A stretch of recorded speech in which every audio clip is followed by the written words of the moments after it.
Joyland, la revolución del podcast presenta. Good boy.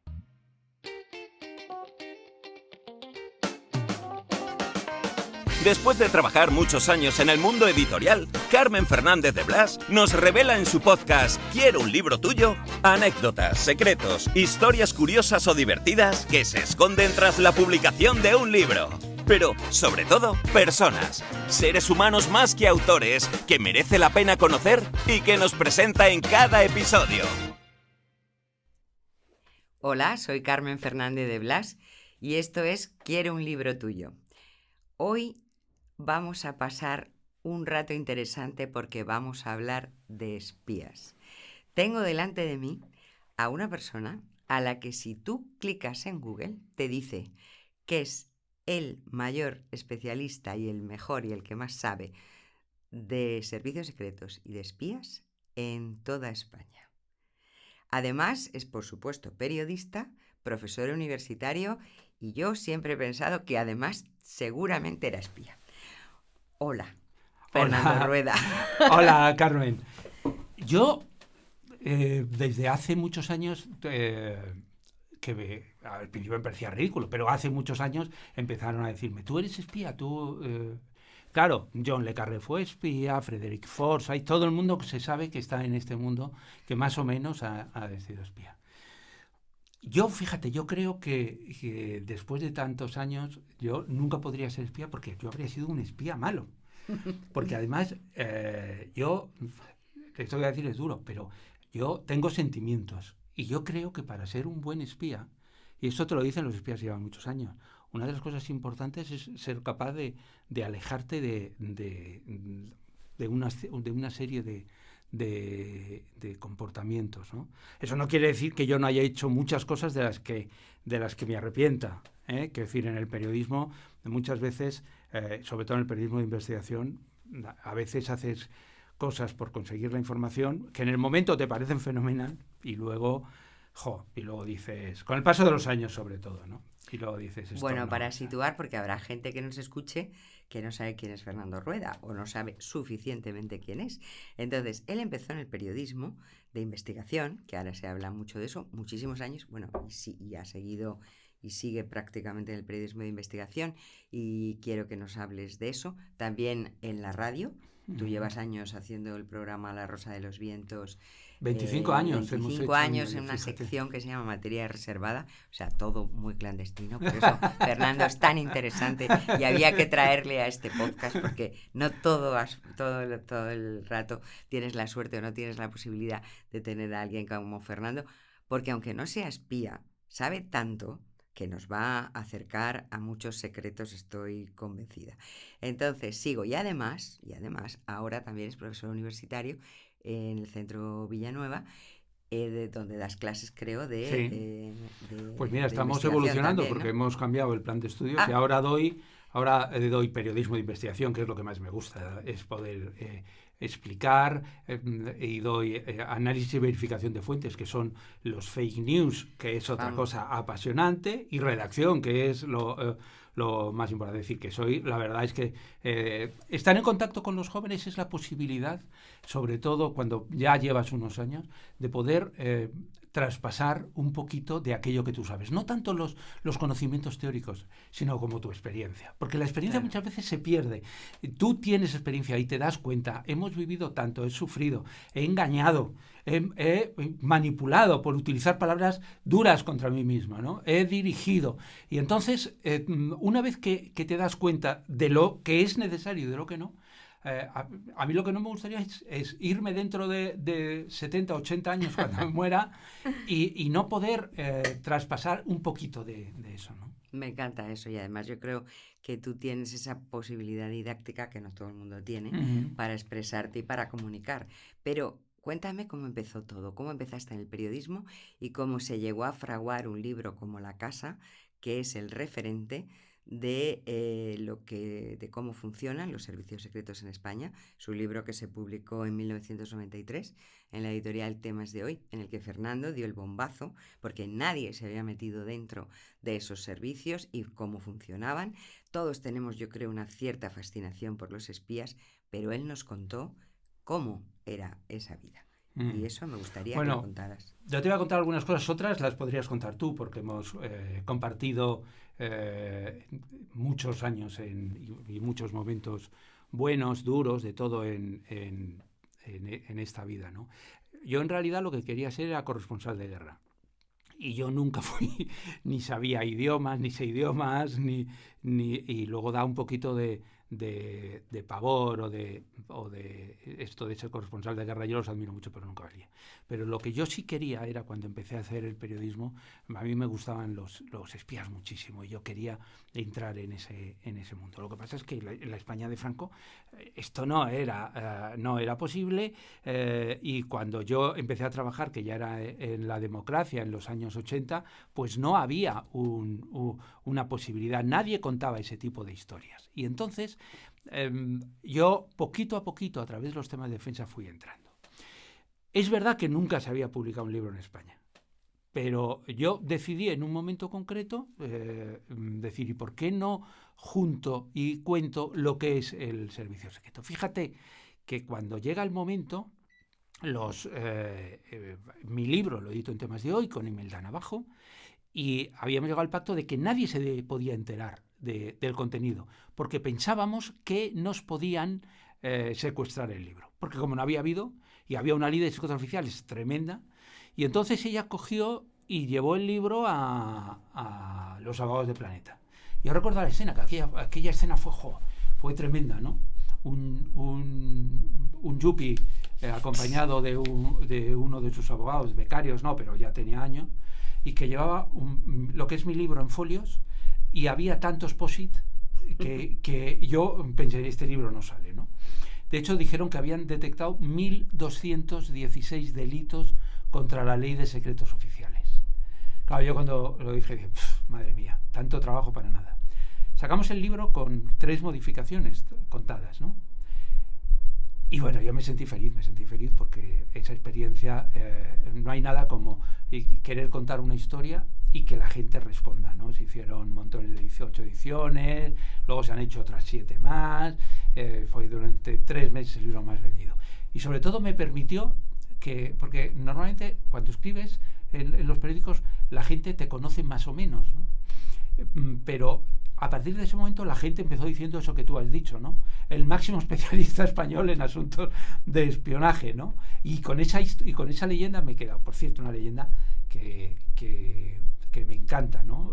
Porque al final es lo que me gusta y que de alguna forma la gente te reconozca por lo que te gusta, pues es una sí, pero suerte, ¿no? Bueno, pero no te quites mérito, porque entrar el primero en el mundo de los servicios secretos, que como su propio nombre indica, son muy cerrados y no admiten, es un éxito inenarrable, porque yo creo que, bueno, ha habido luego otros periodistas que han intentado hacer lo mismo, pero con la profundidad y sobre todo el primero que entra y cómo consigues la confianza de muchos de ellos, porque yo sé que tú no, y lo del espía lo digo siempre un poco en broma, pero sí sé que tienes muchos amigos espías.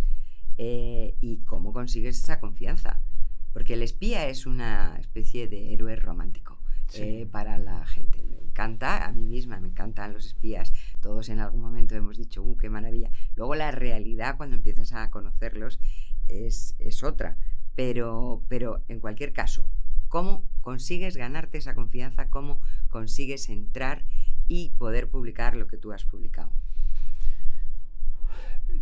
Yo creo que hay un montón de trabajo, hay un montón de horas de trabajo, horas de tomar copas, horas de charlar, horas de ganarte la confianza. Este es un mundo por encima de todo en el cual la gente habla contigo si cree en ti, si confía en ti, si de alguna forma saben que tú no les vas a traicionar. Yo nunca he traicionado a una fuente, he mentido por las fuentes. Es decir, he desviado incluso en mi propio trabajo, he desviado la fuente para que nadie supiera quién era la fuente. Porque a veces los directores, bueno, pues en un trabajo pues te preguntan, ¿y quién es tal? ¿No? Y tú no puedes decir, mira, no te lo puedo decir, a tu director, ¿no? Que paga tu nómina, y entonces desviabas, no lo decías, le dabas unas pistas, ya pistas absolutamente falsas, ¿no? porque a mí me ha preocupado siempre la seguridad de las fuentes. Hay que tener en cuenta que aunque a mí no me apliquen la ley de secretos oficiales y me la haya saltado, porque se ha demostrado que el periodismo, el derecho de la gente a saber está por encima de esa ley del franquismo que todavía tenemos, también es verdad que la gente, un espía que te dice algo y si le pillan, bueno, pues le pueden meter en la cárcel, ¿no?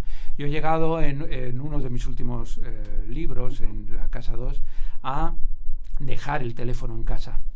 Porque, claro, si yo quedo con una fuente muy importante y yo llevo mi teléfono móvil, él lleva su teléfono móvil y hay una investigación, los medios técnicos ahora son tan potentes, claro, aunque hayan pasado 5 meses, que pueden detectar que has estado, ¿no? Y entonces yo dejaba el teléfono, cometí el error de decirle a mi mujer, hoy voy a dejar el teléfono por si me llamas, que no me lo llevo. Y claro, me miró con cara de pánico. ¿Y qué irá a hacer este hoy, no? Pero yo creo que merece la pena jugártela, porque las fuentes saben que tú te la vas a jugar por ellos. Eso también te lleva a otra cosa, a que sin ninguna duda yo he sido y soy una de las personas más odiadas por el servicio secreto. Por el servicio, tanto no el servicio, por los jefes, por los gerifaltes del servicio, ¿no? Que de alguna forma, bueno, pues es que estás publicando lo que no quieren que se sepa. Y año tras año, pues al final eres el tocanarices, van a decir el tocapelotas, si me permite decirlo. Y entonces, pues claro, de alguna forma, no les caes mal, ¿no? Les caes fatal, que es tremendo. Sí, pero sin embargo, cuando hablas de los servicios secretos, estás hablando de los jefes, por así decirlo. Uh-huh. Porque grandes fuentes tuyas han sido los espías, quizá porque quisieran contar cosas que se deberían saber o que no estaban muy de acuerdo con sus jefes. Tú tienes una gran relación con Miquel Lejarza, el Lobo, que has publicado varios de sus libros y él estaba dentro. Es decir, ¿qué dicotomía hay entre el espía, digamos, de a pie con las jefaturas de los servicios secretos? Fíjate, es que has mencionado un caso muy curioso, que es el caso de Miquel Lejarza. Miquel Lejarza es el espía más famoso de la historia de España, sin ninguna duda el mejor y el que ha hecho más cosas. Y Miquel Lejarza sigue cobrando del servicio secreto. Sin embargo, cuando yo hablo con él, que publico novelas con él de protagonista, y de repente un día yo le convenzo y él me dice, vamos a publicar mis memorias, él quiere hacerlas conmigo, y me reconoce tiempo después que cuando él les dice voy a hacer mis memorias, en el servicio secreto le mencionan a 3 reconocidos periodistas que dicen que son amigos del centro para que le hagan las memorias. Y Miquel les dice, no, las memorias me las va a hacer Fernando Rueda. Es decir, Miquel, que trabaja en el servicio, que cobra del servicio, elige al peor de los enemigos del servicio. ¿Y por qué eres el peor de los enemigos? Pues porque no hago caso a nada de lo que dicen, porque soy un periodista independiente. A mí que se lo preguntaron, ¿no? Un día, ¿por qué tú haces el libro con Fernando y no con otro? Y dice, porque Fernando es un periodista independiente. Y porque yo creo que el gran valor del periodismo, que ahora no hay, Carmen, y yo lo digo, y a lo mejor esto no gusta mucho, pero yo creo que el periodista está para estar siempre frente al poder y frente a los poderosos. Por lo tanto, siempre frente al servicio secreto, frente al gobierno, sea del PSOE, del PP, de Podemos o de Vox. El periodista tiene que estar. ¿Por qué? Porque nuestra labor es controlar el poder. Porque nosotros a quien servimos es a la opinión pública. Nosotros servimos al pueblo y el pueblo se informa a través de nosotros. Y entonces, bueno, pues yo entiendo que haya gente que ahora negocie con unos y ahora esté con otros, etcétera, etcétera, ¿no? Pero yo creo que nuestro papel es estar enfrente, ¿no? Sí, lo que pasa es que, por lo que tú dices, hay periodistas que para conseguir una información, pues digamos, tienen una cierta ten con ten o yo te doy esto, tú me das lo otro, ¿no? Como que son de la casa, por así decirlo. Hay algunos periodistas así, entre los cuales tú, obviamente, no... Yo sí he negociado. Quiero decir, yo negocio por la información, sí, pero sabiendo que yo soy independiente y que yo a quien sirvo es al pueblo, a la opinión pública, no a los intereses de ellos. Es decir, yo sí he cambiado información, esto no lo suelo decir, pero sí he cambiado información con altos mandos del servicio secreto. Yo les he pedido algunas cosas y ellos me han dado otras y me han matizado. Esto matízalo, vale, fenomenal. Y he hecho ese juego del periodista, yo lo he tenido con ellos, lo he tenido con los políticos, por supuesto, claro. y haces todas esas cosas. Pero siempre sabiendo que yo no sirvo a un partido, a un gobierno en concreto, porque si no dejaría de estar frente a ese, dejaría mi función. Es que mi función no es apoyar a un partido, ¿no? Pero lo que has dicho es muy interesante, porque en teoría los servicios secretos deben defender el Estado, no a los gobiernos. Tú dices que quiero unirlo, porque creo que tiene que ver en el último libro que yo tuve la suerte de publicar contigo, que es Al servicio de su majestad. Cuando tú te lees ese libro, que es un poco la historia de los servicios secretos en relación a la Casa Real, al final sacas la conclusión, o yo la saco, y creo que como yo muchos, que los servicios secretos españoles han estado al servicio de la Casa Real.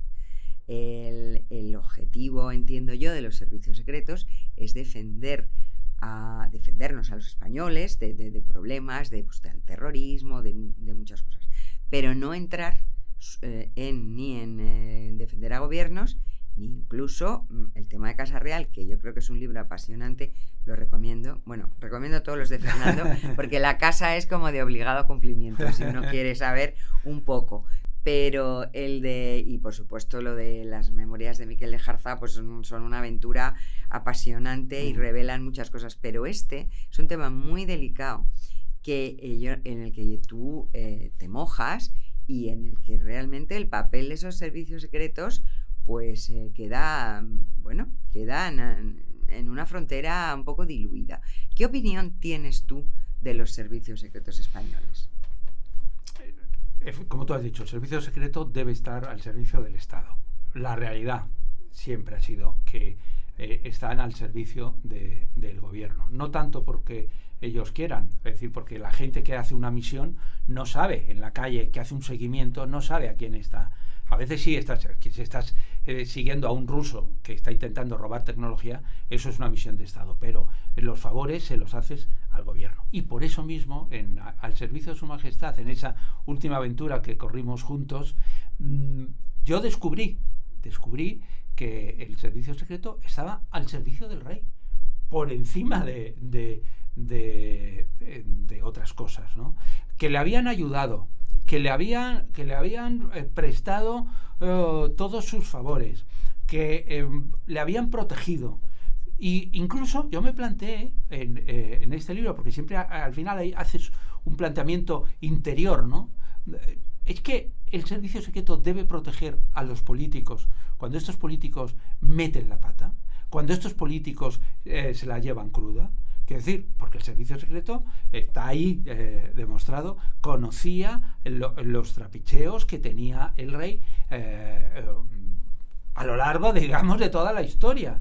Esos temas de dinero que tenía, los conocía desde el inicio de la transición. Claro, parece que no hemos descubierto ahora, claro. Pero realmente eso viene desde que pasó, claro, hace muchos años, ¿no? Efectivamente, claro. Y sabía perfectamente, a mí no me importa si el rey se lía con una rubia, con una morena, pero roja es su vida.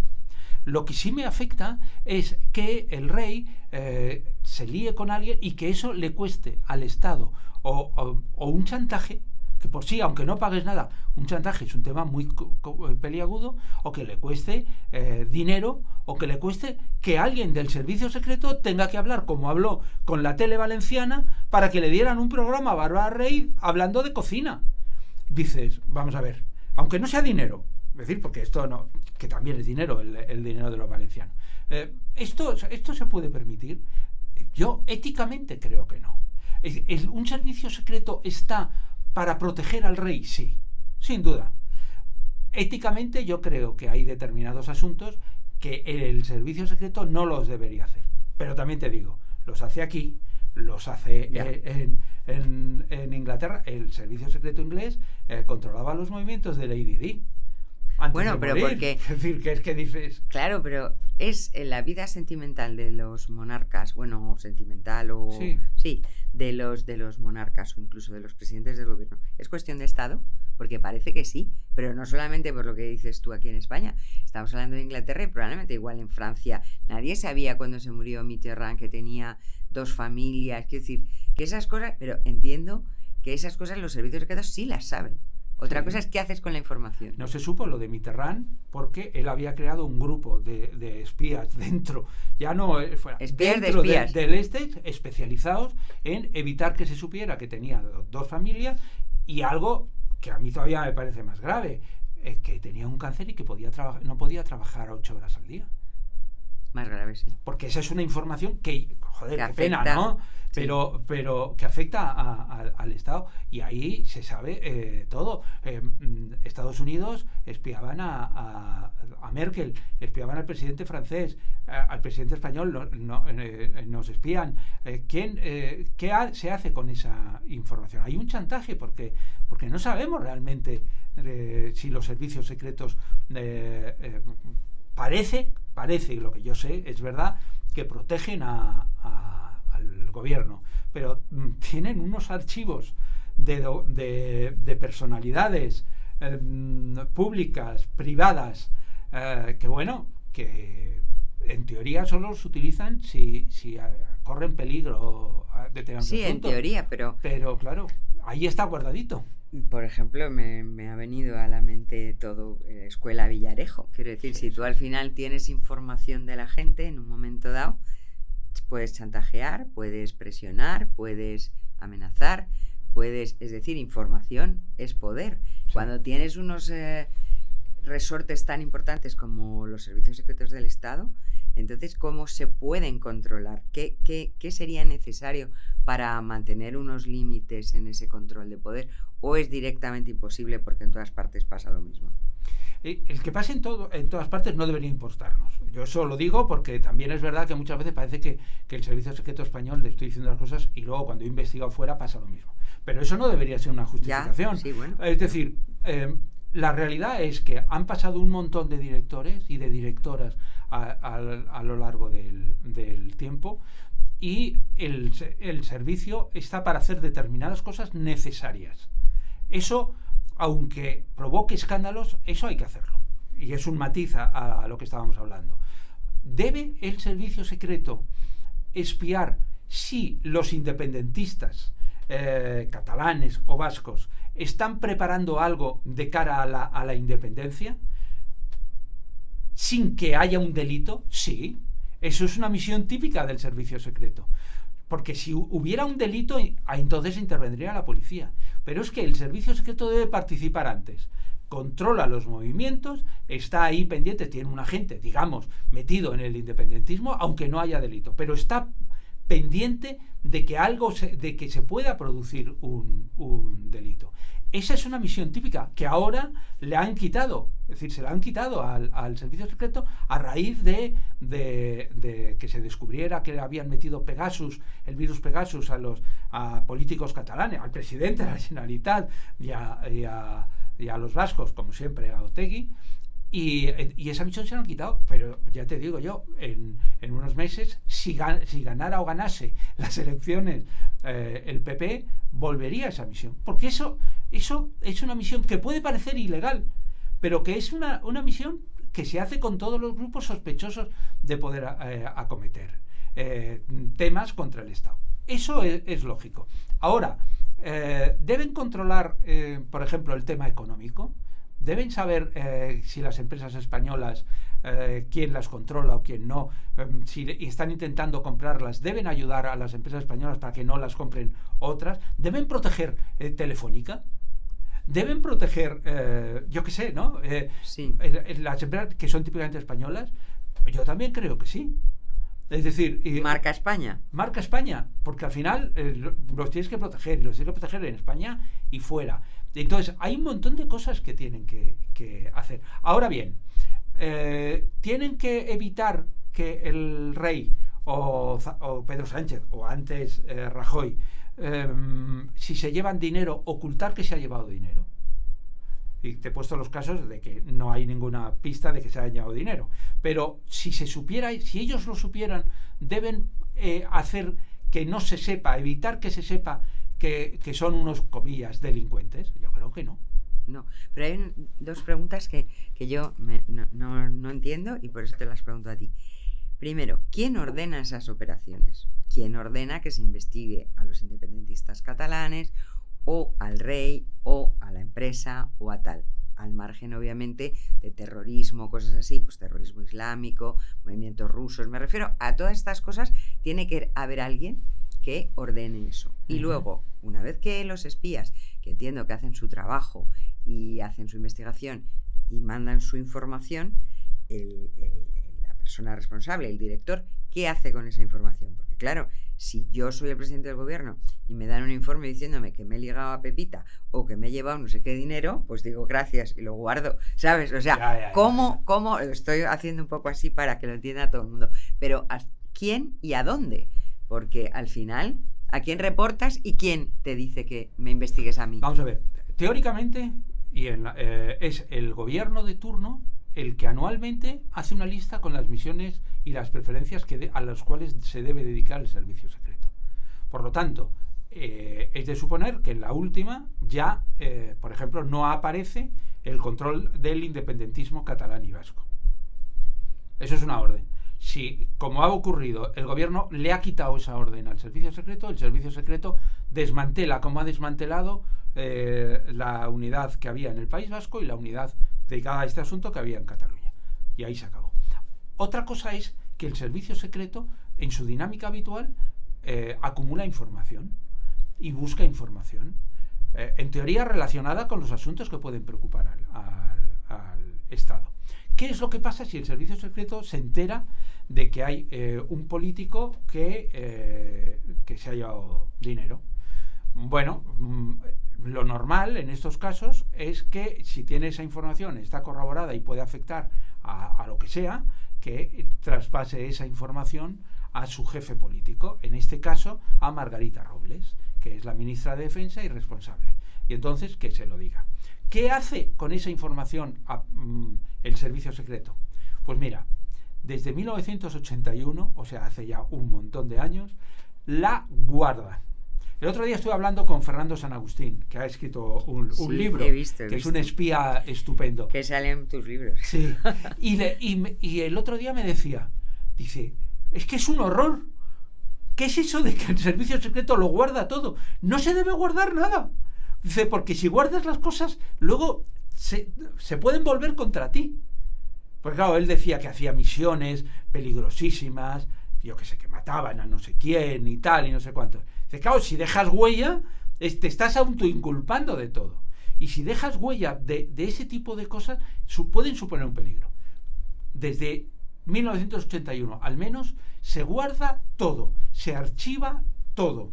Y por lo tanto, todo es absolutamente todo, y todo puede ser utilizado por cualquiera. Es verdad que hay archivos que solo pueden consultarse con la firma del director, como son los archivos de personas o, por ejemplo, los archivos, fíjate, tiempo después del 23F, que ya lo han desmantelado, como otros muchos archivos, porque entre tanto director que va y que viene, uno dice subirme los archivos de no sé qué y tacha y quita y hace todas las cosas. Pero todo en el servicio se guarda. Impresionante. Y de los espías, o sea, yo sé que los espías, que como te he dicho yo, los tenía muy mitificados, y cuando me he leído tus libros, pues me he dado cuenta que es una profesión muy dura. ¿Tú crees que es fácil ser espía? A mí me parece dificilísimo, como has dicho tú. A mí me parece súper difícil. Fíjate que yo llevo siendo el bicho malo para el servicio secreto desde hace un montón de años, ¿no? Yo siempre he diferenciado los jefes del resto de la gente. Pero a veces este mensaje no había calado, y entonces hace un mes me dieron el premio del Festival de Aragón Negro, el mejor de los nuestros. Y entonces cuando fui a mi intervención, me había cambiado la corbata. Me había puesto una corbata que era bastante fea, de un color bastante horroroso, y que la imagen era una cara de unos espías borrachos, ¿no? Digo lo que a mí me parecía, ¿no? Y nunca me la había puesto. Me habían regalado un director del servicio secreto. y con la corbata puesta lo que hice fue homenajear a los espías. Y me refería al 99%, ¿no? Pero porque el 99% de los espías, o sea, prácticamente todos, se pasan la vida entregada a una causa. Y se pasan la vida currando. Muchos jugándose la vida, arriesgándolo todo. Y su familia, que esto es muy importante, porque las mujeres o los hombres, cuando llegan sus parejas, no les preguntan ¿qué has estado haciendo hoy? Como cuando llegamos todos a casa y siempre hay alguien que, a nuestros hijos, nuestra mujer, nuestro marido, tal, oye, ¿qué has estado haciendo hoy? Y cuentas y pones al día y pones a parir a tu jefe ellos no pueden contar nada y no lo cuentan. Con lo cual, la vida que lleva, en montones de ocasiones lleva a que tengan un índice de divorcios altísimo, a que los hijos se sientan absolutamente abandonados, ¿no? En ese tipo de cosas de confianza, ¿no? Y entonces, por eso yo sí creo eso que tú dices, ¿no? Es decir, que es muy importante alabar a esos hombres que se la están jugando, que no son como Mortadelo y Filemón, que son muy buenos, sí, sí. Que la gente a ellos les encanta también que digan son Mortadelo y Filemón, porque si piensan que eres muy malo te relajas y esto, ¿no? Pero son muy buenos y son sobre todo personas muy entregadas y muy profesionales. La verdad es que, Fernando, estaría escuchándote horas, pero te diré que se nos ha pasado casi todo el tiempo. Pero quiero aprovechar para decir a todos los que escuchen que, como verán, con este material hay que leer los libros de Fernando. Y hay algunas novelas. Yo te publiqué una que la quiero destacar, que no sé si está ya o no está, que es La voz del pasado, que es una novela que te cuenta maravillosamente la vida de los espías desde el punto de vista de la novela, y que en todas las demás, en todas las que ha publicado Fernando, que son muchas, porque publica no ficción y ficción, recrea todo ese apasionante mundo que conoce tan bien y que yo creo que los que no podemos acceder a ese mundo nos fascina, aparte de que Fernando es un gran periodista y escribe muy bien. Así que quiero darte las gracias, Fernando, se me ha hecho cortísimo, creo que te voy a invitar otro día porque todavía tengo muchas cosas que preguntarte, pero que millones de gracias por estar aquí hoy y que eres un amigo. Y yo también te quiero decir algo, y es que el otro día, en una reunión con editores, yo les hablé de que yo he tenido mucha suerte de tener editoras en concreto, que me han cuidado, que me han empujado, que me han llevado para adelante, porque al final ese tipo de relaciones necesitas que te abran ventanas, que te abran puertas, ¿no? Y evidentemente tú eres una de ellas de hace mucho tiempo, que somos amigos desde hace mucho tiempo, pero sobre todo también quiero aprovechar para darte las gracias por haber hecho algunas de las locuras de mi vida, como fue publicar La voz del pasado, publicarme una novela. Bueno, esa, que se llama ¿Quién necesita a las mujeres, por favor? Todavía, como yo la tengo en casa, amigas de mi hija la han leído y además es la más sorprendente para todos, porque Fernando, que es así como medio serio, periodista, profesor, es una novela divertidísima hablando sobre un divorciado, pero que te tronchas de risa. O sea que sí, eso fue la más locura, sin duda, lo más extravagante. Pero bueno, en todo nos lo hemos pasado bien. Sí. Que muchas gracias, que han sido momentos muy importantes, porque yo creo que todos, tengamos 15, 20, 30, 50 años, vivimos de poder tener unos recuerdos estupendos y de haber hecho locuras como esta. Y gracias a ti por apoyarlas y empujarlas. Muy bien, Fernando, pues vamos a tomarnos una cerveza. Pues claro que sí, venga. Si te ha gustado este podcast y quieres más información, síguenos en nuestras redes sociales @somosjoyland o en nuestra web joyland.es. No olvides darle al botón seguir para enterarte de nuevos episodios. Quiero un libro tuyo es una producción de Joyland. Dirección y guión, Carmen Fernández de Blas. Producción ejecutiva, Hernán Zin. Dirección de producción, Ainhoa Martín. Locutado por Fernando Simón. Diseño de sonido, Alberto Cerro. Diseño gráfico, Julia Cernuda. Edición de vídeo, Lorena Gracia. Dirección comercial, Alberto Rojas. Producción Wowland, Fernando Pastini. Redes sociales, Sergio Corredor. Una idea original de Hernán Zin.